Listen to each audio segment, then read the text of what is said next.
ಜಿಲ್ಲಾ ಮತ್ತು ತಾಲೂಕಾ ಪತ್ರ ಬರಹಗಾರರು ಇವರಿಂದ ಮಾಜಿ ಶಾಸಕರಿಗೆ ಮನವಿ. ದಾವಣಗೆರೆ ಜಿಲ್ಲಾ ಚನ್ನಗಿರಿ ತಾಲೂಕಿನ ಜಿಲ್ಲಾ ಮತ್ತು ತಾಲೂಕು ಪತ್ರ ಬರಹಗಾರರ ಸಂಘದಿಂದ ಪತ್ರ ಬರಹಗಾರರಿಗೆ ಆಗ್ತಾ ಇರುವ ಸಮಸ್ಯೆಗಳು ಮತ್ತು ಮಧ್ಯವರ್ತಿಗಳ ಹಾವಳಿಯನ್ನ ತಪ್ಪಿಸುವಂತೆ ಅನೇಕ ದಿನಗಳಿಂದ ಮುಷ್ಕರ ನಡೆಸ್ತಾ ಇದ್ದು, ಇಂದು ಚನ್ನಗಿರಿ ತಾಲೂಕಿನ ಮಾಜಿ ಶಾಸಕರಾದ ಮಾಡಾಳ ವಿರೂಪಾಕ್ಷಪ್ಪ ಇವರಿಗೆ ಸಂಘದಿಂದ ಮನವಿಯನ್ನ ಸಲ್ಲಿಸಲಾಯಿತು. ಮನವಿಯನ್ನ ಸ್ವೀಕರಿಸಿ ಪತ್ರ ಬರಹಗಾರರ ಸಮಸ್ಯೆಗಳನ್ನು ಶೀಘ್ರವಾಗಿ ಸರ್ಕಾರದ ಗಮನಕ್ಕೆ ತಂದು ಪರಿಹರಿಸುವ ನಿಟ್ಟಿನಲ್ಲಿ ಸಹಕರಿಸುತ್ತೇನೆ ಎಂದು ಭರವಸೆಯನ್ನ ನೀಡಿದ್ದಾರೆ.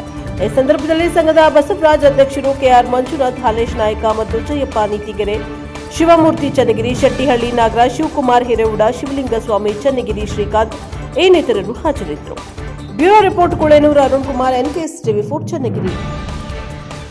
ಪತ್ರಕರ್ತರ ಅಸೋಸಿಯೇಷನ್ನವರು ಇವತ್ತು ನಿಮ್ಮ ಬೇಡಿಕೆಗಳಿಗಾಗಿ ಸರ್ಕಾರದ ವಿರುದ್ಧ ಸರ್ಕಾರಕ್ಕೆ ಕಣ್ಣು ತೆರೆಸೋದಕ್ಕೋಸ್ಕರ ಪ್ರತಿಭಟನೆಯನ್ನು ಹಮ್ಮಿಕೊಂಡಿದ್ದಾರೆ.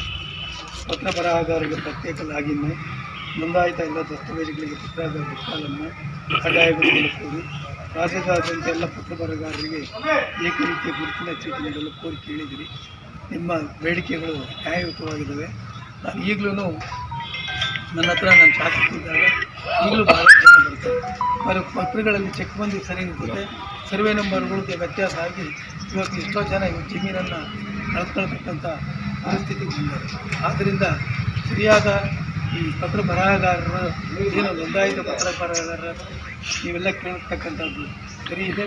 ನೀವು ಕೊಟ್ಟಿರ್ತಕ್ಕಂಥ ಮನವಿಯನ್ನು ನಮ್ಮ ರಾಜ್ಯದ ವಿರೋಧ ಪಕ್ಷದ ನಾಯಕರಾದ ಅಶೋಕ್ ಅವರಿಗೆ ಇದನ್ನು ಕಳಿಸಿಕೊಡೋದ್ರ ಮೂಲಕ ಅವರು ವಿಧಾನಸಭೆಯಲ್ಲಿ ನಿರಂತರವಾಗಿ ಇದರ ಬಗ್ಗೆ ಮಾತನಾಡುವಂತೆ ನಾನು ಅವರಲ್ಲಿ ಕೇಳಿಕೊಳ್ಳುತ್ತೇನೆ.